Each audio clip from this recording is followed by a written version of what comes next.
Hi, it's Rory from counsellingtutor.com, and in this presentation I'm going to be discussing research methodologies in counselling and psychotherapy. I know a lot of you are doing level 4 courses, and within that course component you're going to be asked to do a research module. So this really is to help you understand the different forms of research, how they're applied, and as we'll see later in this video, the advantages and limitations of certain types of research methodology. This is going to be quite a long video, so settle down, get yourself a cup of tea, or maybe you may come back to it and view the different parts of it. Maybe take some notes, maybe useful, but it is going to be very comprehensive. So without any more delay, let's go on to the first slides and have a look at the different forms of research methodology in the worlds of counselling and psychotherapy. So there are 4 types of research method. The first is primary research, secondary research, quantitative research, and qualitative research. So let's have a look at those research ideas in a little more detail. Primary research, this is the research you undertake and present. That's the work you do, the things you find out. And you can do that by interviewing people, observing something, making notes, that's observation. Case studies, that could be case studies of your own where you work with a client and with the appropriate thoughts about confidentiality you can make an observation through your case study. Questionnaires, so you could issue some questionnaires, and statistics. Those are all primary research and all very useful to gain information, and I'll put a link in the bar below for SurveyMonkey, which is a really good way of producing online surveys, so you can do that by email. Secondary research, well, secondary research is research done by others and it gives you something to compare your research outcomes against. This is very important and it's your starting point. When you do your secondary research, it's sometimes known as desk research, so you can do it at your desk. You're finding out what others have found out about what you're researching, and therefore you can compare it against what you're doing, and it gives you an idea. If your research is then different to others, then you can ask the question, why is it different? And that sets you on another research quest, if you like. So research is done by journals. You can look at journals. The BACP publish a journal, and there's lots of academic counselling journals available. Maybe at your college or university you could look at. Websites, make sure you go for high quality websites. Certainly websites from people like Mind or Rethink or the BACP, they would be considered authority sites and give you some really good information. Books, lots of books have been published on research, so you could have a look at that, have a look at what others have found out. Case studies, now that's case studies that other people have commented on and have undertaken research, so they're available in the public domain. And statistics. Now, when we're doing statistics, make sure they're official or high quality statistics. A word of warning about statistics, get them from government websites. They're audited and they're considered the most accurate. The second most accurate are statistics taken from high quality websites. I mentioned the BACP, Mind, Rethink, so organisations that undertake research in the world of counselling and psychotherapy. You can pretty much say that their research statistics will be pretty solid and usable. Let's have a look at quantitative research in a little more depth. Well, this is research that produces statistics, and it's considered to be the most scientific method and is used to assess, measure, ask how often, and ask how many. So quantitative research is about maths. It's about gaining mathematical and quantities that you can put into graphs or charts and show how things differ, how you can measure them. It's measurable. So quantitative research methods are surveys. You can use a survey, questionnaires, statistics, again bearing in mind what I said earlier about making sure you get high quality statistics, and anything measurable. So Just to finish this off on quantitative research, it's considered anything that you can measure. Anything that you can put a measure on is quantitative. What does quantitative research not tell me? What a very good question. And the answer to it is that quantitative research doesn't tell us the human experience. It doesn't give us an indication of the subjective view of another human being. As I said earlier, quantitative research is very useful for statistics and graphs, and it is considered, in terms of research, very mathematically solid and valid. But in the world of counselling and psychotherapy, we need just a little more understanding of where our clients are in terms of the service they may receive or how they feel about what's happened to them. So qualitative research allows the researcher to get testimonials and first person accounts of experience. And in the next set of slides, we'll talk about how that's undertaken, and that is called qualitative research. Qualitative research aims to look beyond the how often, and how many of quantitative research. Instead, it concerns itself with opinions, feelings, experiences, asking why, and meanings.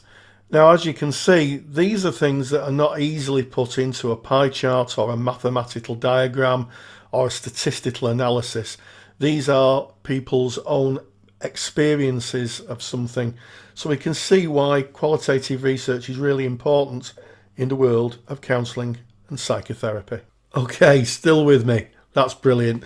In the next set of slides, I'm going to look at the strengths and limitations of quantitative and qualitative research. So again, without further delay, let's go on to the slides. So first, let's look at quantitative research and its strengths and limitations. Well, first of all, it's replicable. That means that if you use the same research method, then you can replicate what you've done in terms of the research time and time again. So if you're using things like questionnaires, you can use that method time and time again. It just works every single time. It's easy to analyse. Once you've got the numbers, the statistics that you're looking for, you can put them into any form you want to represent them. So you can have a bar chart or a pie chart or a scattergram, any type of mathematical way of showing numbers in a visual sense. It's consistent. It's a scientific method, quantitative research, and as such it draws on scientific principles, that of measurement and of consistent ways of applying things. So it is considered consistent, and it's reliable. If you put X in, you'll get X out. It's a reliable way of doing research because it sets itself up from a scientific place. And the big part of quantitative research is that you can replicate it, and that's the key strength of this type of research. The limitations, well, it's not really good with complex issues. You can't put into numbers someone's experience. So if you're trying to find out the experience, say, of clients and in counselling or psychotherapy, may not be that easy to get a massive research, a bulk of research. You may only be able to get a few interviews, in which case that's quite difficult. And even if you do get interviews, quite difficult to turn those interviews into statistics unless you're asking questions that have a statistical element. So something like, how many out of 10 would you give your counsellor for being empathic? Is it 1? Is it 2? Is it 3? That type of thing. It's not very good at contextualising. So again, there is some research where you have to take in things outside what you're researching into account. This could be sociological things. It could be the wealth of your client or their education. It could be where they live. It could be the area they live in. It could be their socioeconomic status. These are things that are really outside the sphere of quantitative research, and you could lose a lot of context. So if you're doing research about people on low incomes accessing counselling, you may be able to get a statistical information, i.e. what the income was and how many people of that particular income access counselling. But what you wouldn't be able to get is maybe why people of an income below didn't. You just get one set of numbers. It's question specific, so you ask a question and you get an answer. So it doesn't allow a lot of riddle room in the way the research is carried out.